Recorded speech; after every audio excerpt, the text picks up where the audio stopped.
Hello students, मैं कोमल गुप्ता आपकी chemistry teacher और आज हम पढ़ने वाले हैं ऑर्गेनिक केमिस्ट्री का एकदम लास्ट चैप्टर जो है भाई बायोमोलिक्यूल्स। तो भाई बायोमोलिक्यूल्स को तुम्हें नाम से लग रहा है बायोलॉजी में हम इसको पढ़ते होंगे, और क्योंकि मॉलिक्यूल्स की बात है तो मॉलिक्यूल्स की बात हम करते हैं केमिस्ट्री में। तो बायोमोलिक्यूल्स को भाई हम दोनों ही जगह पढ़ते हैं।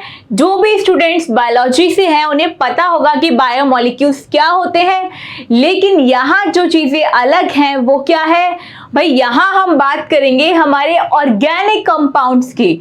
मतलब बायोलॉजी के अंदर जो भी हमने कंपाउंड्स पढ़े जैसे glucose, sucrose, maltose, amino acids, proteins, carbohydrate, इन सब के बारे में डिटेल में पढ़ा कि ये सब होते क्या है। लेकिन यहाँ हम क्या पढ़ने वाले हैं भाई, इनकी वजह से इनके फॉर्मूलाज कैसे होते हैं, इनकी वाटर के साथ रिएक्शन क्यों होती है, और कोई भी फॉर्मूला अगर आया है तो भाई क्यों आया है। और ये सारे फॉर्मूलाज हमारे किससे रिस्पेक्टिव में होंगे भाई, कार्बन से।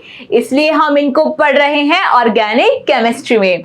तो शुरू करते हैं भाई, हमारे बायोमोलिक्यूल की डेफिनेशन को हमने कैसे डिराइव किया है। देखो, biochemistry is a study of what goes with in the living system. मतलब हमारे अंदर, हमारी बॉडी के अंदर हम जो भी चीजें क्या कर रहे हैं भाई, एक्टिविटी कर रहे हैं, एक्सेप्ट कर रहे हैं, वो सब चीजें किसका पार्ट है भाई, बायोकेमिस्ट्री का।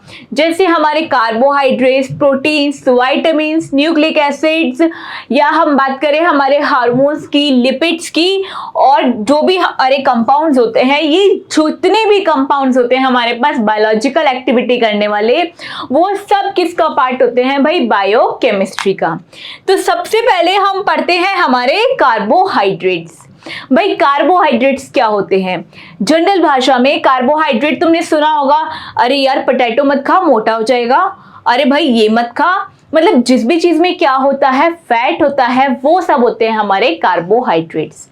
पर केमिस्ट्री में हमने इनको कैसे डिफाइन किया भाई, जो भी हमारे इस फॉर्मूला को CxH2O को क्या कर रहे होंगे, सेटिस्फाई कर रहे होंगे, वो होंगे हमारे कार्बोहाइड्रेट।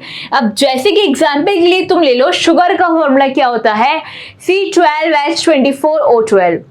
अब ऐसा कोई फॉर्मूला जो हमारे इस फॉर्मूला को क्या कर रहा है, सेटिस्फाई। मतलब इसका शॉर्ट क्या हुआ भाई, यहाँ पे अगर इसका रेशियो वैल्यू में निकालूं तो क्या बनेगा भाई, CH2O। बिल्कुल ठीक है। ग्लूकोज होता है C6H12O6, ये वो ही है ग्लूकोन डी वाला ग्लूकोज। इसका फॉर्मूला भी क्या बना भाई, CH2O। यहां से ऐसे काट सकते हैं ना रेशियो, C1H2O1, तो हो गया ना C1H2O। ठीक है। नेक्स्ट हमारे पास है एसिटिक एसिड। तो भाई एसिटिक एसिड क्या है, कितने कार्बन है, 2 कार्बन है। हाइड्रोजन कितने हैं, 4 हैं। ऑक्सीजन कितने हैं भाई, 2 है। और हमें फॉर्मूला क्या बनाना है, C2H2O का ट्वाइस। तो क्या ये भी यही बन गया क्या, CH2O, ये भी यही बन गया। इसका मतलब भाई ये सारे हमारे इस फॉर्मूले को क्या करते हैं, डिराइव। तो हमने मान लिया भाई जो भी ऐसे कंपाउंड्स हमारे पास होंगे जो किस फॉर्म में प्रेजेंट होंगे, CxH2O में, वो सब हमारे क्या होंगे, कार्बोहाइड्रेट्स। पर क्योंकि ऑर्गेनिक केमिस्ट्री है तो एक्सेप्शंस का आना तो बहुत जरूरी था।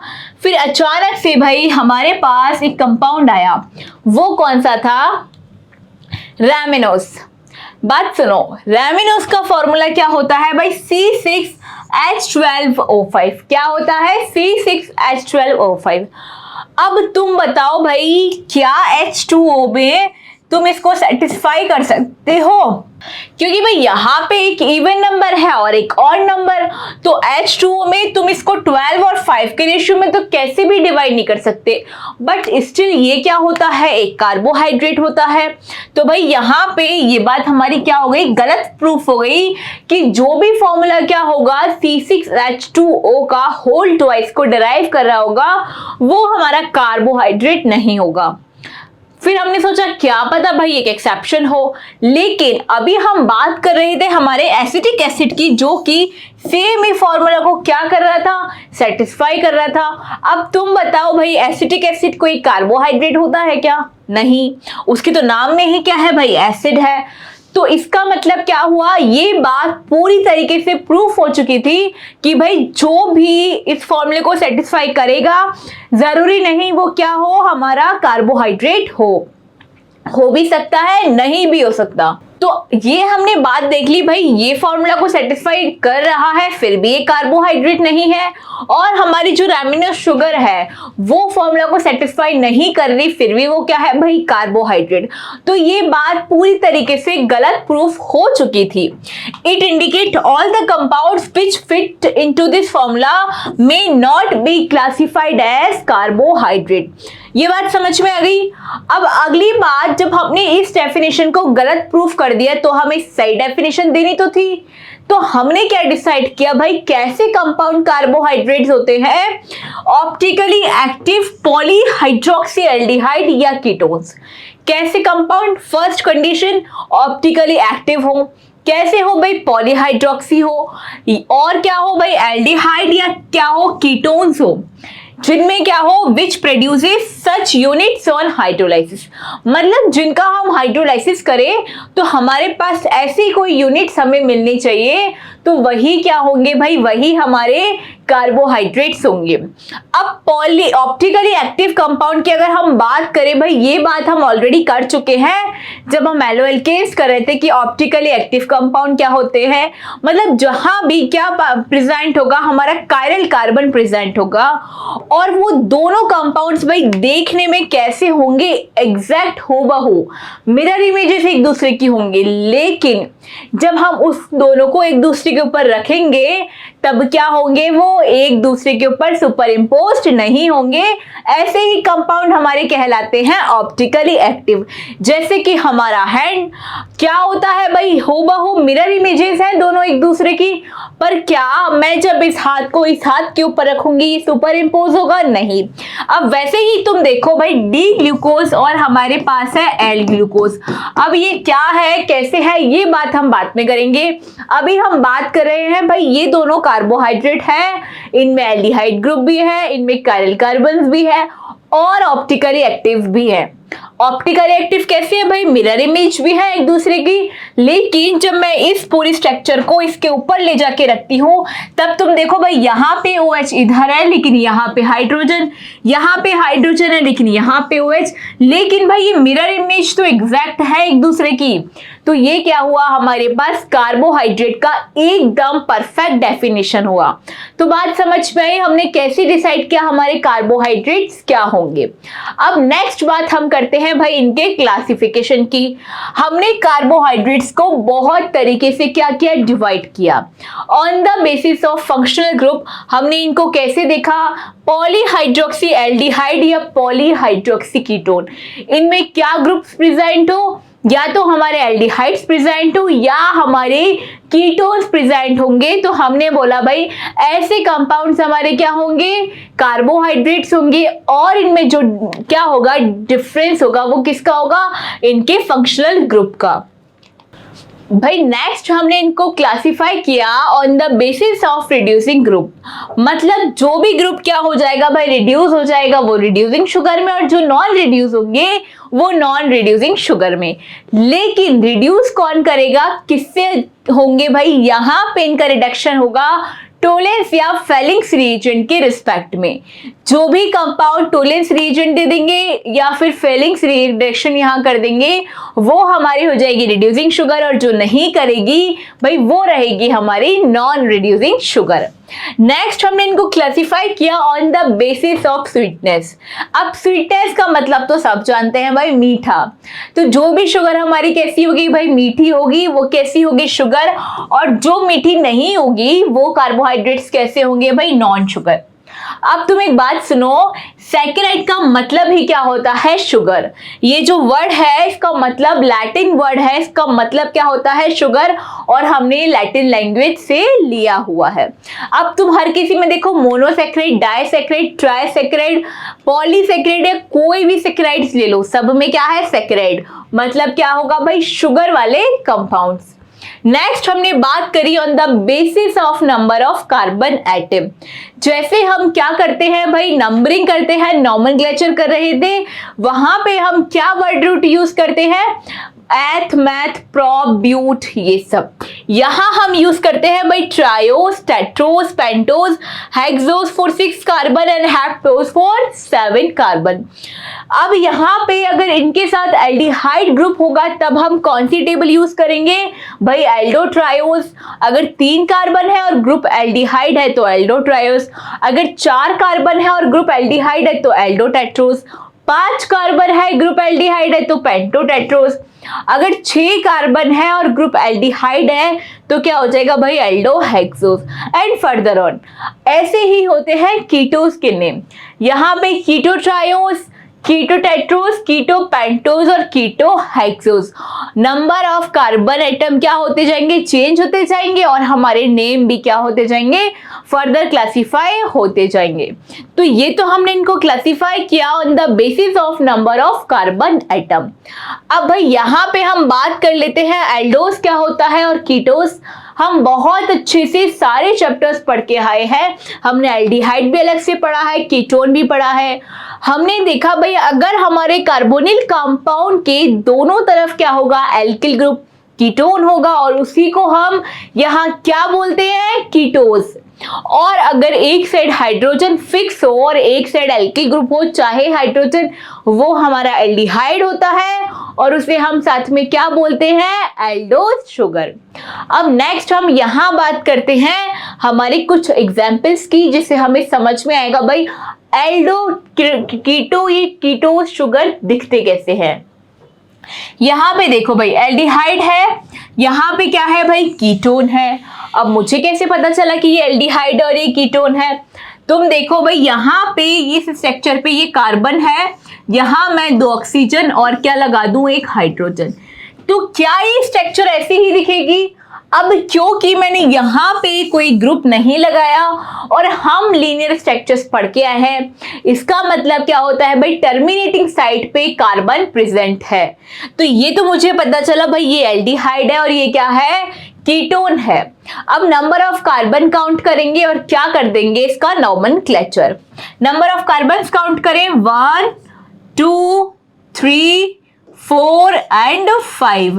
भाई ये कौन सी शुगर हो गई? पेंटोस। क्योंकि एल्डिहाइड ग्रुप है तो एल्डो पेंटोस। नेक्स्ट देखो 1 2 3 4 एंड 5। अब क्योंकि यहाँ पे 5 कार्बन तो हमारे उसके जैसे हैं, अब छठा कार्बन कहाँ आएगा? कीटोन के लास्ट एटम पे। ये हो गया 6। तो ये कीटोन ग्रुप है इसलिए कीटो, 6 कार्बन है इसलिए हेक्सोस। तो इसका नाम क्या हुआ? कीटो हेक्सोस। तो भाई ऐसे हमने देखा एल्डो पेंटोस कैसे होते हैं और हमारे कीटो हेक्सोस कैसे होते हैं। अब बात करते हैं इनके नेक्स्ट क्लासिफिकेशन की। भाई अब हमने इनको क्लासिफाई किया है on the basis of number of product of hydrolysis. मतलब जब हम इनको क्या करेंगे भाई? हाइड्रोलाइज करेंगे, वाटर में डिसॉल्व करेंगे, तब ये कितने कितने यूनिट्स हमें देते हैं। भाई यहाँ पे होता है मोनोसैकेराइड, डाइसैकेराइड और पॉलीसैकेराइड। अब पहले तो तुम इनके नाम से देखो, मोनो मतलब 1, सैकेराइड मतलब शुगर, डाई मतलब 2, सैकेराइड मतलब शुगर, एंड भाई पॉली मतलब बहुत सारे और सैकेराइड मतलब शुगर। मतलब ये सारे टेस्ट में कैसे हैं भाई? शुगर है, स्वीट है। उसके बाद हम बात करें भाई मोनो मतलब होता है 1। इसका मतलब ऐसी यूनिट्स जो क्या करेंगी? हाइड्रोलाइसिस देंगी ही नहीं। मतलब तुम उन्हें चाहे वाटर में डिसॉल्व करो चाहे मत करो, वो एज इट इज अपनी यूनिट में ही रहती हैं। फॉर एग्जाम्पल हमारा ग्लूकोज, फ्रक्टोज एंड हमारा राइबोस। नेक्स्ट है भाई हमारे डाइसैकेराइड्स।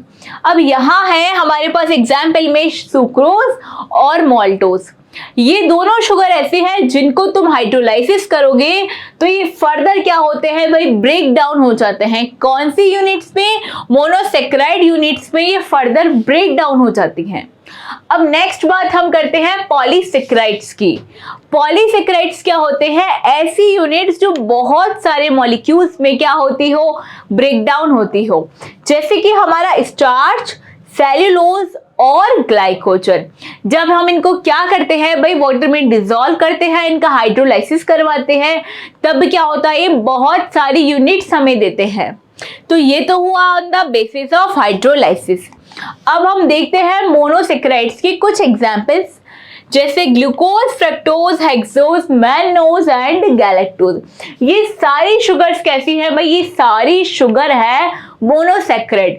मतलब अगर तुम इन्हें वाटर में डिसॉल्व भी करोगे तब क्या होगा, ये डिसॉल्व नहीं होंगी, एज इट इज वाटर में रहेंगी। जैसे तुमने देखा होगा घर में ग्लास में तुमने ग्लूकोज डिसॉल्व किया, तो ऐसा तो नहीं होता कि तुम ग्लूकोज पियोगे और तुम्हें चक्कर आने शुरू हो जाएंगे।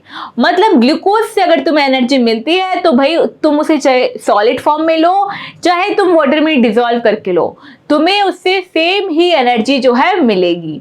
बात आई समझ में? अब भाई यहाँ पे हम पढ़ते हैं मोनोसेक्राइड यूनिट्स का फर्स्ट एग्जाम्पल ग्लूकोज।